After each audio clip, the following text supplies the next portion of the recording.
Elhamdülillahi Rabbil alemin ve salatu ve selamu ala seyyidil murselin seyyidina Muhammedin ve ala alihi ve sahbihi ecma'in. Sevgili izleyiciler, Tartil ile Kur'an programıyla tekrar karşınızdayız. Bilindiği gibi daha önce bu programı bir süreliğine yapmıştık, birkaç ay, fakat elimizde olmayan bazı nedenlerden dolayı uzun bir ara verdik. Rabbimiz nasip etti, tekrar programımıza başladık ve şu andan itibaren inşallah ara vermeden devam etmeye çalışacağız. Rabbimiz müyesser eylerse inşallah. Fakat bugün programımıza harflerin mahreçlerinden başlayacağız inşallah. Harflerin mahreçlerini ve sıfatlarını işleyerek Kur'an harflerini tek tek ele alıp inceleyeceğiz buradaki kardeşlerimizle birlikte. Fakat izleyici kardeşlerimizin de bu programdan iyice istifade etmeleri için birazdan söyleyeceğim şeylere dikkat etseler, öyle programı izleseler, takip etseler Allah'ın izniyle daha iyi istifade edeceklerdir. Biz daha önce Kur'an okumuş kardeşlerimize Kur'an dersi verdiğimiz zaman bir müddet, kısa bir süreliğine Kur'an-ı Kerim'i okumalarını durdurmalarını istiyoruz onlardan. Zira biz yeni doğru okuyuşu kendilerine verince kendileri de daha önce öğrenmiş oldukları yanlış telaffuzu okumaya devam etseler yanlış telaffuz devam eder ve bizim vermeye çalıştığımız düzgün telaffuz da kolay bir şekilde oturmuş olmaz. Bundan dolayı kardeşlerimizden bir süreliğine Kur'an okumamalarını tavsiye ediyoruz. Mutlaka okuyacaklarsa Kur'an-ı Kerim'i tefekkür etmek için içinden okumalarını söylüyoruz. Zira zamanında elde olmayan nedenlerden dolayı iyi öğrenmemiş olan insanlar Kur'an-ı Kerim'i düzeltmede güçlük çekiyorlar doğrusu. Hem de büyük bir güçlük. Neredeyse bazı insanlar için imkansız hale geliyor bu. Fakat biz elimizden geleni yapacağız. Bu yönde iyi bir çabanın içine gireceğiz. Zira Kur'an-ı Kerim'i, Allah'ın kelamını düzgün, doğru okumak her Müslümanın üzerine farzdır.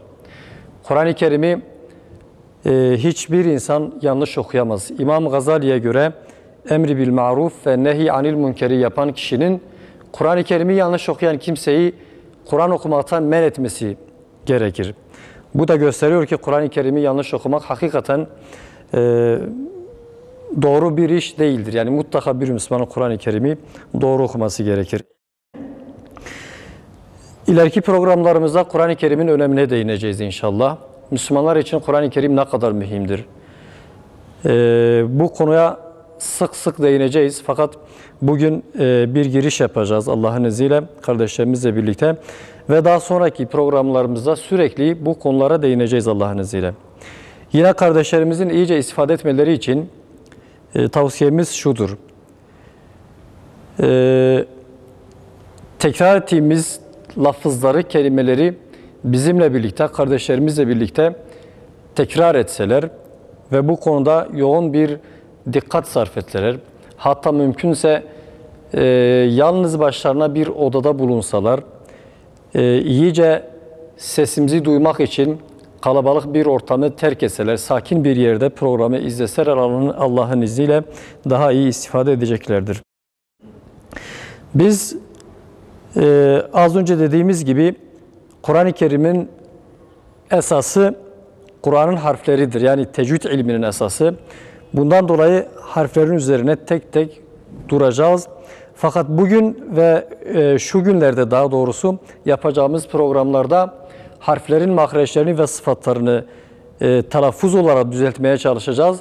Fakat bilgi olarak bir müddet sonra bu konuları işleyeceğiz. Örneğin harflerin sıfatları, hangi sıfatları vardır harflerin, hangi harfin hangi sıfatları var?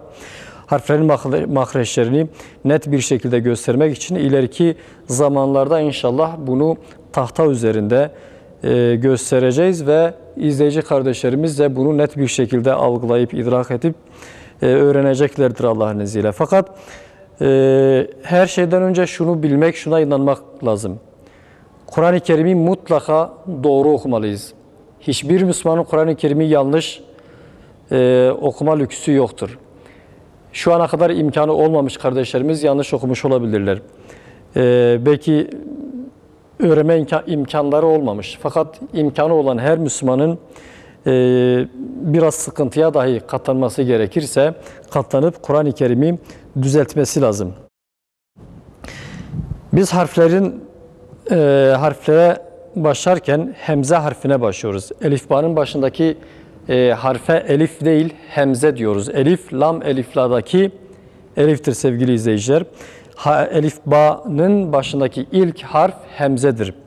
Hemze ise harekesi olan yani i, u veya cezimli şeklinde okunan elife hemze diyoruz. Elif ise lam elifladaki eliftir ve kendisi hareketsiz olduğu durumlarda elif olarak isimlendirilir. Şimdi kardeşlerimizle birlikte hemzenin nasıl okunması gerektiğine değineceğiz. Beraber Kur'an-ı Kerim'den seçtiğimiz bazı kelimelerle buna çalışacağız. Hemze harfine geçmeden, bu lafızlara geçmeden de hemzenin mahrecinin neresi olduğu, nereden ağzın neresinden çıkarılması gerektiği konusunu söyleyeceğiz ve hemzenin sıfatlarını. Evet, hemze harfi boğazın sonundan yani göğse bitişen kısmından çıkarılır. İnce ve kuvvetli bir harftir. Boğazın sonundan çıkarılır. Boğazın göğse bitişen kısmından çıkarılır. İnce ve kuvvetli bir harftir. Hemzenin 5 tane sıfatı vardır. Biz en önemli olan sıfatlarını seçmişiz. Bunlardan biri cehr sıfatıdır.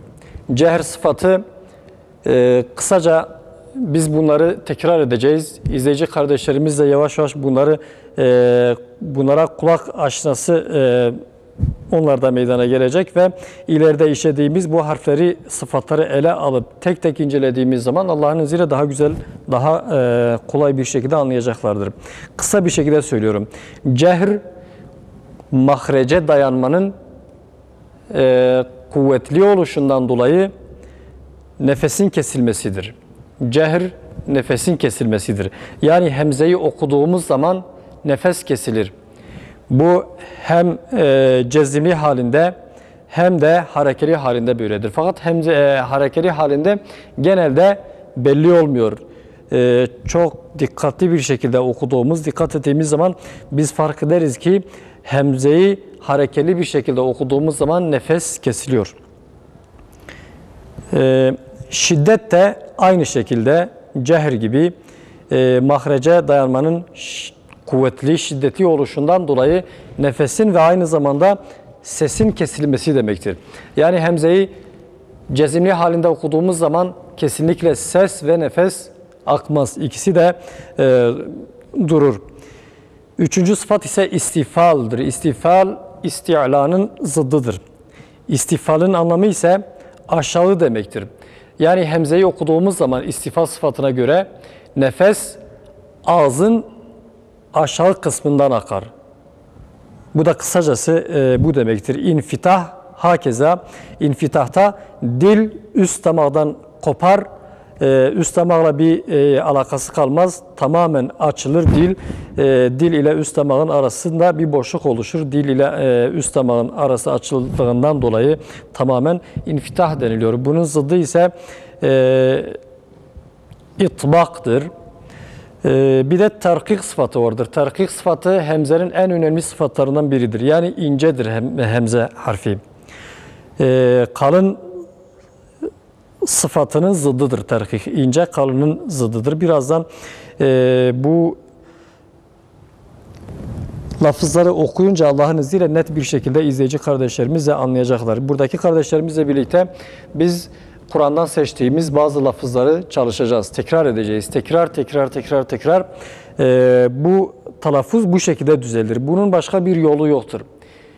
Hatta gerekirse harf harf. Fakat en doğru yolunun Kur'an-ı Kerim'de bizzat geçen lafızları seçerek böyle bu lafızların üzerinde çalışıp Kur'an harflerini düzeltmiş olacağız Allah'ın izniyle.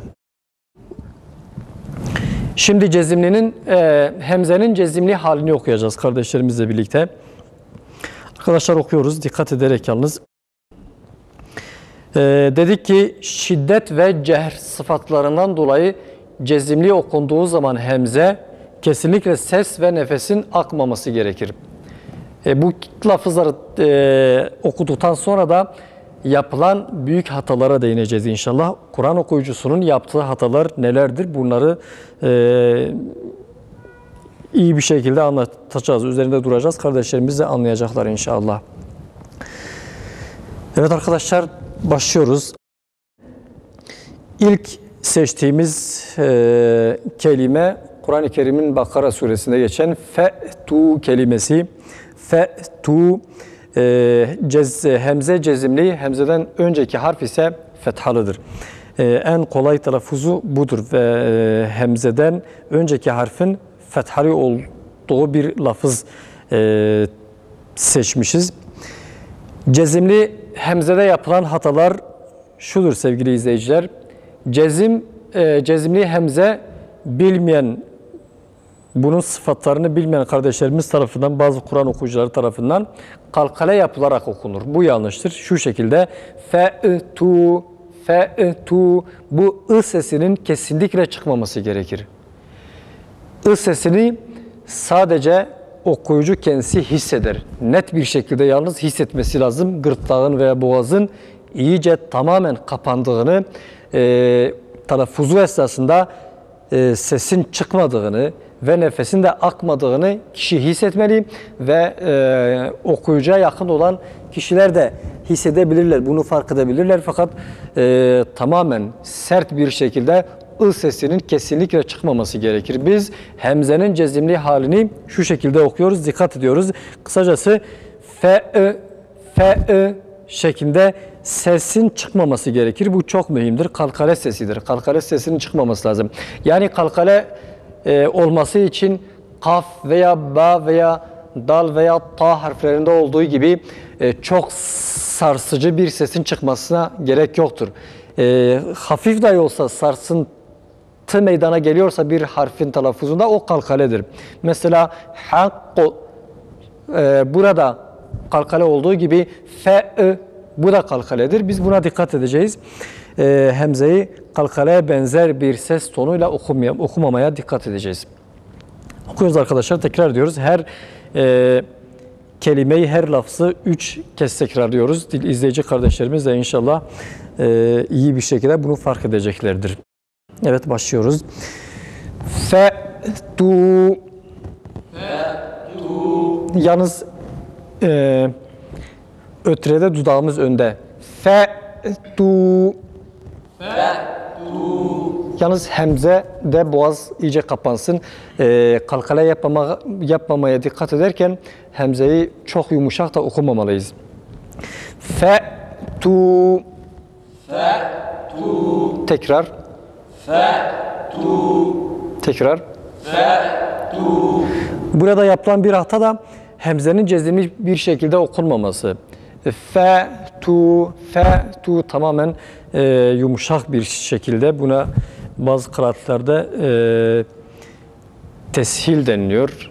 İşte hemzenin yumuşak şekilde okunması veya işte meddül bedel olarak da bu şekilde okunuyor.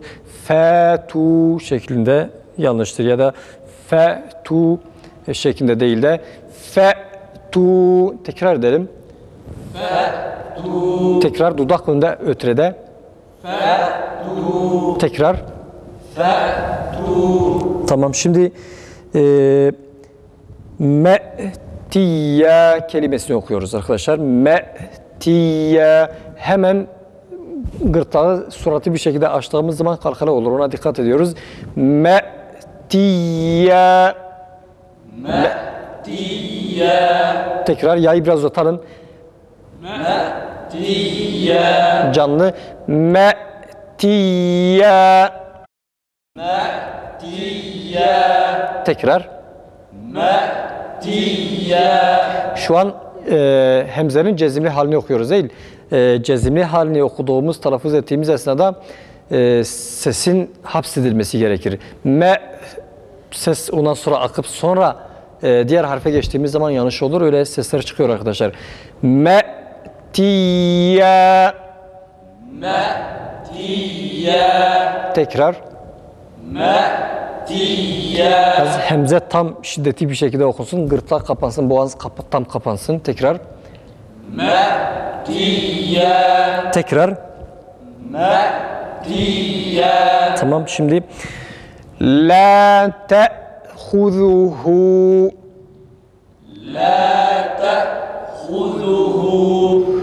La te'huzuhu. Tekrar. Geçiyoruz. Şimdi iki tane hemze okuyoruz. Birincisi harekeli, esreli, esra harekeli. İkincisi cezimli. İdgam al-gun ile birlikte.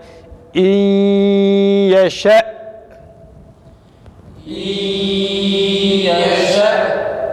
Yeşe. Tekrar. İn yeşe. Tekrar. Geçiyoruz. Yu'minune. Hemze sesi tam belli olsun arkadaşlar. Yalnız kalkale etmemeye, kalkale yapmamaya dikkat ediyoruz. Yu'minune. Tekrar. Hemzede tam ses, nefes tam kesesin, duruyoruz arkadaşlar. Ba harfini düşünün mesela. Habbe bu şekilde ya da hakka, bakın ses ve nefes ikisi de kesiyor. Hemzede de bu şekilde. Yu'minune. Tekrar dudak önünde, ötrede. Tekrar. Burada okuduğumuz hemze ise hemzeden önceki harf ötreli olan bir lafızdı. Şimdi tekrar hemzeden önceki harfin ötreli olduğu bir lafız üzerinde duracağız. Su leke. Su leke. Tekrar. Tekrar hemzede tam duralım. Tamam, güzel geçiyoruz. Tekrar iki hemzeli bir kelime okuyoruz arkadaşlar. Birincisi fetha harekeli, ikincisi cezimli. Ecitena. Hemze tam okunsun, cezimli hemze. Ecitena. Güzel, tekrar.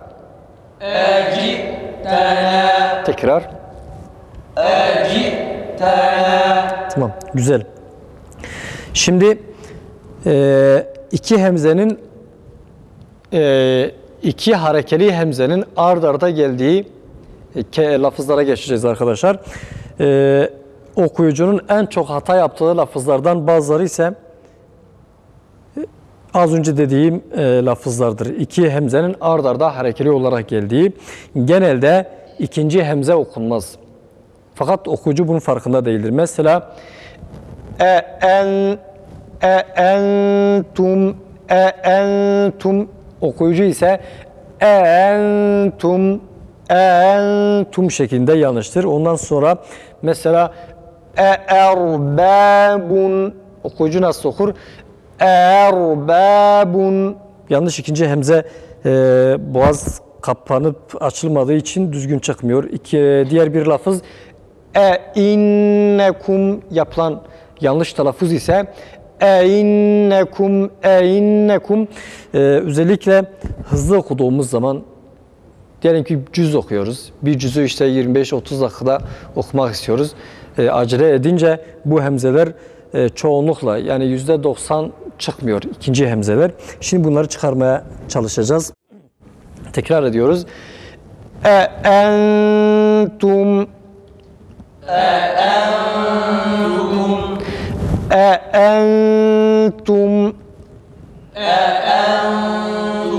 Tekrar. Şimdi yanlış olan telaffuz nedir? Entum, entum. Fark ediyorsunuz değil? İki okuş arasındaki fark ettiğiniz zaman net bir şekilde bunu öğrenebilir, çıkarabilirsiniz. Fark etmediğin zaman içinden aslında fark etmiyor. Biz de zaten aynısını söylüyoruz. Dediğin zaman ise düzeltemezsin. Bunu bir kere fark etmek lazım net bir şekilde. Entum yanlış. Entum her iki harekede de her iki hemzede de boğaz kapanıp açılıyor. Her ikisinde. Entum tekrar edelim. Entum canlı bir daha. Entum tekrar. Entum evet geçiyoruz.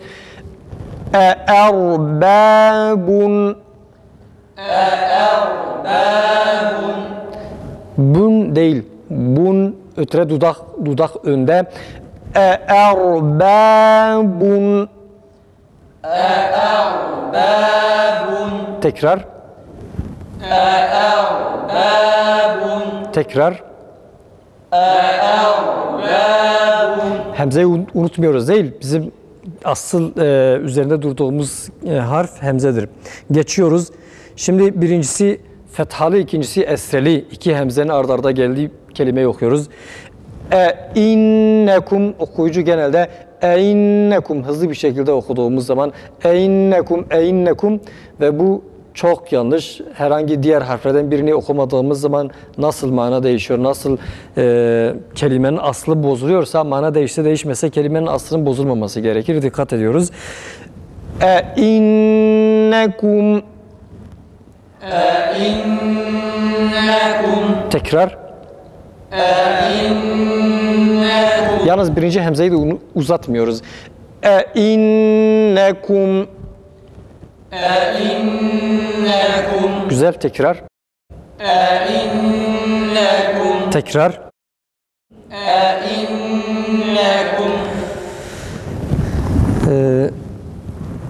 Bugün vaktimiz bu kadar okumaya yetti maalesef. Şimdi programımıza son vereceğiz fakat hemze harfini inşallah çalışacağız. Evet sevgili izleyiciler, programımızın sonuna gelmiş bulunuyoruz. Başka bir programda buluşmak dileğiyle hepinizi Yüce Allah'a emanet ediyoruz. Esselamu Aleyküm ve Rahmetullahi ve Berekatuhu.